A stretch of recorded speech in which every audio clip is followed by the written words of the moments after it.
할렐루야. 드디어 그날이 왔습니다. 오고야 말 일이 닥치는 그날, 그리고 모든 것의 실상이 분명하게 드러나는 바로 결판이 나게 되는 그날 말입니다.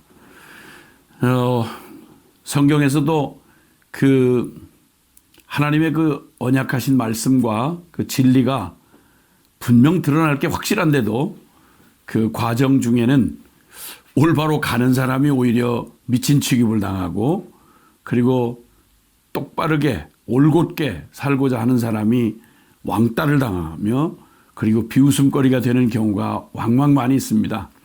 이런 미혹과 혼돈의 과정을, 또 대적의 과정을 지나치려면 어지간한 것 가지고는 늘 마라톤의 마지막 그 결승 라인에 들어설 때, 결승 구간에 들어서면 모든 게 드러나죠. 진짜 실력들이 이제 드러나게 되고, 모든 것들이 긴 말이 필요 없어지는 겁니다. 결판이 나게 되는 그날, 그날 앞에 설 때 아마도 우리가 깨닫는 것 중에 하나, 그것은 어쩌면 그 눈에 보이는 우리가 염려하고 그리고 긴장하고 그 완전히 저쪽 상대편에 선 적은 아야 표방을 하니까 별게 아닌데, 적 때문이라기보다는 이 진리를 따라 살아가는 사람들에게 정말 우리의 무서운 치명적인 적은 오히려 상대편이 아닌 바로 내 안에, 내 편에 있었다는 걸 아마 더 깨닫게 되는 일이 있을 거라는 것입니다. 이런 말이 있죠. 최선의 적은, 가장 완전하고 온전하게 이루어지는 그런 최선에 미치지 못하게 하는 것은, 최선의 적은 상대가 아닌 차선이다. 최선의 적은 차선이다. 이런 말이 있습니다. 다 못 간 타협의 자리. 우리가 어차피 얻게 되는 승리인데 너무 아쉽고 후회스럽고 한탄할 일이 있다면 바로 상대편을 너무 신경 쓰다가, 적에 대해서 너무 신경 쓰다가 그만 이런저런 일에 내부에서 슬그머니 경계선 없이 찾아오는 그런 타협의 소리, 혹은 변형된, 독수리도 아니고 닭도 아닌 그런 이도 저도 아닌 이상한, 모양은 비슷한데 자세히 보면 아닌 이런 변형에 속아서 그만 우리에게 이미 주어진 최선의 결과를 맞이하지 못한 이런 기가 막힌 어려움이 우리에게 있었다는 걸 깨닫게 됩니다. 신앙생활도요, 살아계신 하나님, 그리고 또 그분의 영원 불변한 진리를 믿는 이 신앙생활과, 그리고 우리가 이 세상 살아가면서 영적 싸움을 싸워가는 이 신앙과 영적 싸움에 참 그 가슴 섬찟하게 우리가 깨닫게 되는 게 바로, 최선의 적은 다른 무엇보다도 바로 차선이구나. 바로 거기 다 못 미친 바로 그 모습 말입니다. 같은 길을 가는 것 같은데 꼭 그래야 되느냐? 다 그러냐? 그것밖에 없냐? 독선이다 등등을 일반적인 개념을 이 절대적인 진리에다가 대입시켜서 상대적인 것으로 만들고 그렇게 주저앉게 만드는 바로 그런 것입니다. 이 일은 결국 이 모세를 통해서 주님께서 주시는 저 애굽이라고 하는 세상 한복판에서 400년 노예 생활하고 종살이하던 이스라엘 백성들을 건져내는 구원 역사. 우리 영적으로 말하면 바로 이 어두움의 세상 세력, 즉 죄와 사단의 권세 아래서 거기서 죄의 노예 노릇하고 있던 우리를 그 끔찍한 비극에서 건져내시는 말 그대로 구원 말입니다.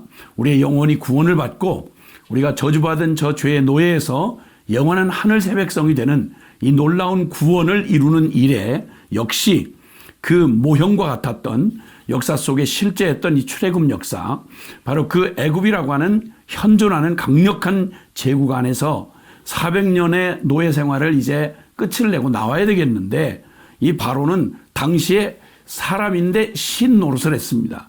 수많은 잡다한 우상들이 그득했던 그 애굽, 눈에 보이는 그 막강한 권력의 권세, 이 아래 그 눈앞에 보이는 이런 현실 속에서 보이지 아니하시는 하나님께서 옛날 400여 년 훨씬 전에 믿음의 조상 아브라함에게 약속하셨던 그 언약 말입니다.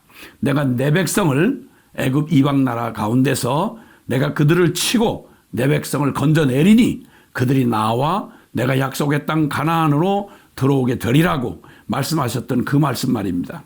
그래서 그 말씀대로 모세가 하나님의 부르심을 받아서 당대의 바로 앞에 가서 하나님의 말씀을 그대로 전합니다. 간단합니다. 하나님께서 여호와께서 말씀하십니다.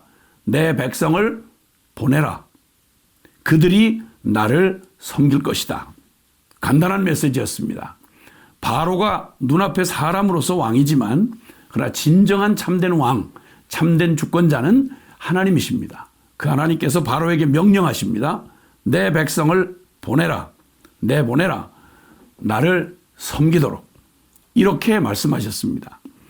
이 말씀은 요 말씀 그대로 이루어질 수밖에 없는 절대 권위 하나님의 말씀이며 하나님의 권위인 것입니다. 자, 이 말씀에 어리석게 대적하며 버티는 그 이 바로 왕의 이야기가 출애굽기의 여러 장에 걸쳐서 소개가 됩니다. 믿지도 않는 하나님, 누가 여호와가 누구야? 누가 감히 당대의 애굽의 그 바로에게 명령을 누가 해? 하고 예상할 수 있었던 반응을 보냅니다. 발악을 합니다.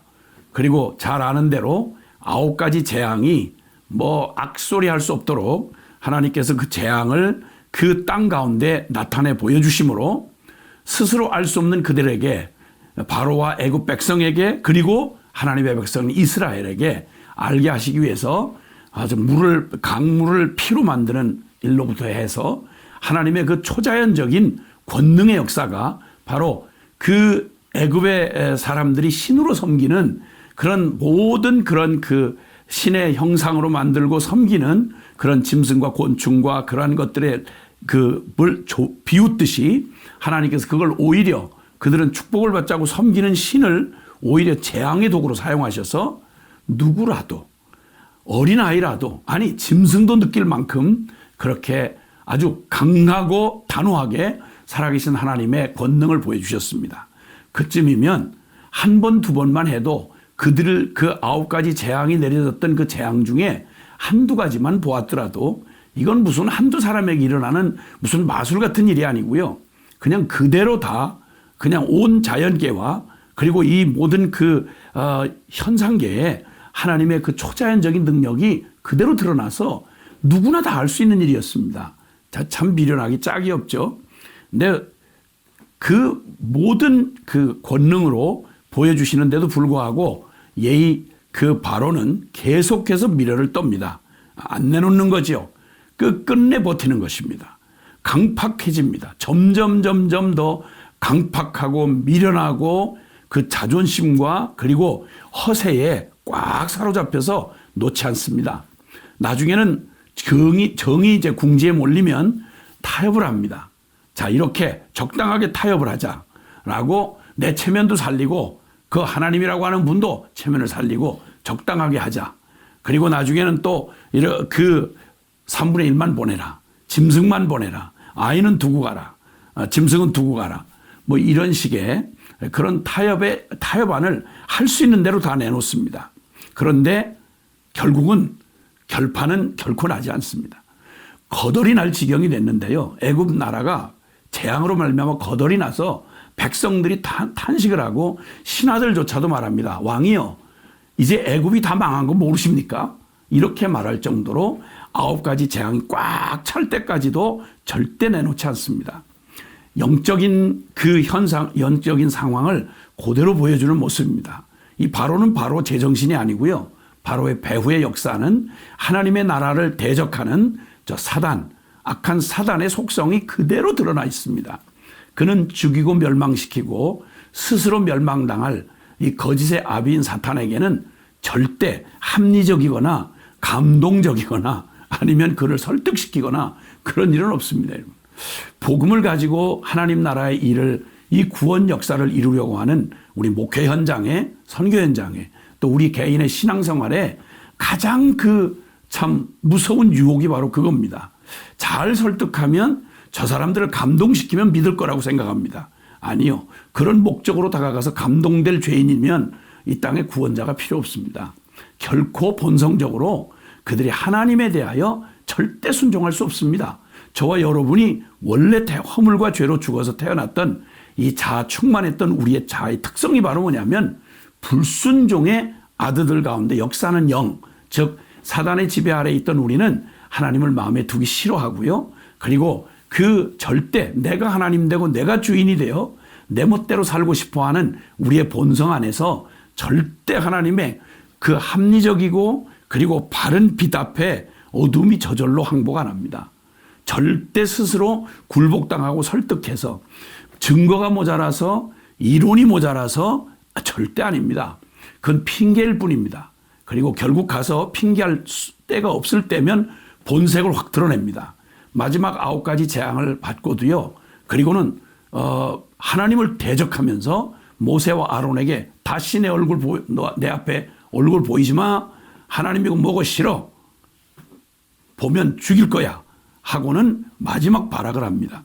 결국은 이제 남은 먼저 벌써부터 하나님께서 말씀하신 바로는 이 기적을 더하면 더할수록 더 강팍해질 것이다. 그러면 하나님의 권능은 더 뚜렷하게 나타날 것이고 그리고 결국은 마지막에 가서야 하나님의 심판이 이루어져야 된다. 그게 바로 유월절 심판이었습니다. 왕의 황태자로부터 시작해서 짐승의 맏새끼까지 모두가 다 한날 한밤에 모두 장자를 치는, 그러니까 사실 그 땅을 심판하는 상징적이고 대표성을 띠죠. 그렇게 해서 황태자로부터 시작해서 짐승의 맏새끼까지 결코 예외 없이 하나님의 권능의 심판의 죽음을 당할 때 그때 비로소 그때는 두 손 두 발 들고 결국은 내보낼 것이다. 그게 바로 유월절 밤이었습니다. 유월절은 아시는 대로 그 하나님의 심판이어야 마지막 결판이 나는 걸 주님이 아시고 그 하나님의 심판을 공의의 심판을 행해야 되는데 이스라엘을 구원하는 게 목적이었던 이 출애굽의 역사에서 심판이 목적이 아니라 구원이 목적이었습니다. 그래서 하나님의 백성에게 복음을 전해주시죠. 이 하나님의 엄미한 누구도 피해갈 수 없는 심판에서 살아나는 유일한 길, 그건 바로 하나님의 거룩한 심판을 피하는 게 아니라 누군가 완전한 자격을 가진 나 대신 죽어야 될 나의 심판을 그가 치러주는, 완전한 심판을 대신 치러주는 유월절 어린 양, 흠없는 어린 양을 잡아 우리 가족과 내 이 자격으로 그 하나님의 거룩한 심판을 받아낸 흠없고 점없는 어린 양, 바로 예수 그리스도를 상징하죠. 내 죄를 대신해서 내 모든 죄의 빚을 대신할 만한 자격을 가지고 계신 분, 흠없는 하나님의 생명을 가지시고 그리고 우리와 똑같은 죄인의 모양과 죄인의 자격으로 대신 죽어주는 예수 그리스도를 상징하는 유월절 어린 양을 잡으라. 그리고 그 생명을 나타내는 피를, 보혈의 피를 바깥문 문설주와 바깥문에 칠하고 그리고 너희는 그 양의 대신하여 죽은 양의 고기를 구워 먹으라. 그리고 허리에 띠를 띠고 하나님의 심판이 지나기까지 밖에 나다니지 말아라. 보혈 아래 숨어 있어라. 그렇지 않고는 너희도 동일하게 심판을 받을 것이다. 이런 유월절 밤의 메시지가 전해졌습니다. 지금으로 말하면 십자가로 나오지 않는 어떤 죄인도 하나님 앞에 나아갈 수 있는 자는 없으며 하나님의 영원한 심판을 피해갈 자가 없다는 말입니다. 그 얘기를 주님께서 아주 명확한 역사적 실제 사건을 통해서 유월절 밤을 준비하셨고요. 그리고 드디어 그 두렵고 가공할 만한 그 참 엄미한 심판의 밤이 찾아오던 날 모든 이스라엘 백성이 있는 고센 땅에는 하나님께서 모두 피를 바르고 길거리 아무도 나다니지 않았습니다. 그리고 그를 믿는 하나님의 약속을 믿는 믿음으로 어린 양의 보혈, 내 대신 죽은 하나님의 언약을 따라 내 대신 심판받고 죽은 어린 양의 피를 칠하고 그 보혈의 공로를 붙잡고 하나님의 그 두려운 심판의 밤이 지나기를 그 숨을 죽이고 하나님만을 바라보는, 내 의가 아니고 내 자격이 아니고 내 혈통이나 율법이나 선행이나 최선이 아니라 나는 공로 없지만 하나님이 약속하신 내 대속의 그 어린 양의 피, 저 피를 보고 나를 넘어가 주십시오. 저 피를 보고 우리를 구원해 주십시오. 주님 앞에 오직 믿음으로 그 유월절 밤을 그렇게 보혈의 아래 숨어 기다렸습니다. 예외 없이 그대로 되어졌죠. 십자가를 상징하는 6월절 어린 양의 피가 마지막 발라지고 하나님이 약속하신 대로 심판의 천사가 지나가던 순간 바로의 왕실에서 황태자부터 시작해서 가진 비명과 함께 숨이 떨어지는 몸부림이 전국 애굽 전역을 덮었습니다. 짐승 우리간 마구간에서 그냥 그대로 다들 짐승들의 괴성과 함께 죽음의 비명이 들리고 그리고 모든 장자를 잃은 자들의 짐승과 사람 합하여 통곡 소리가 애굽 전역을 덮었습니다. 이 두려운 밤의 심판을 누가 감당할 수 있을까요? 이건 앞으로 얼마 남지 않은 우리 인류 최후의 그날에 주님께서 이 땅에 베푸실 심판의 전주곡입니다. 이렇게 해서 드디어 하나님 말씀 그대로 내 백성 내보내라. 그들이 나를 섬기도록. 이 말을 덧붙이고 뺄 것도 없고 애굽왕 바로가 부들부들 떨면서 제발 나가라, 빨리 나가라. 그래서 결국은 하나님 말씀한 그대로 나가게 되었습니다. 잊을 수 없는 교훈을 받죠. 결판은 십자가에서만 납니다. 우리 신앙생활이요, 뭐 여러 가지 참 귀하고 더 좋은 말씀들 많이 하시죠. 그러나 십자가를 그냥 대강 거치듯이 이렇게 지나갈 수는 없습니다. 혈통도 율법도 선행도 최선도 결코 우리를 바꿀 수 없습니다. 덧붙이고 빼고도 할 것 없이 하나님의 말씀하신 그대로 오직 십자가의 바로 그것. 그래서 갈라디아서 6장 14절에 그러나 내게는 그리스도 예수의 십자가 외에는 결코 자랑할 것이 없나니 이는 세상이 나에 대하여 십자가에 못 박히고 나도 또한 세상에 대해서 그러하니라. 그렇습니다, 여러분. 오직 유월절 없이 출애굽이 불가능한 것처럼 십자가 없는 구원은 있을 수가 없습니다. 십자가는 지식으로 동의하고 이런 거 말고요. 죽어야 다시 삽니다. 십자가는 통과해야 됩니다.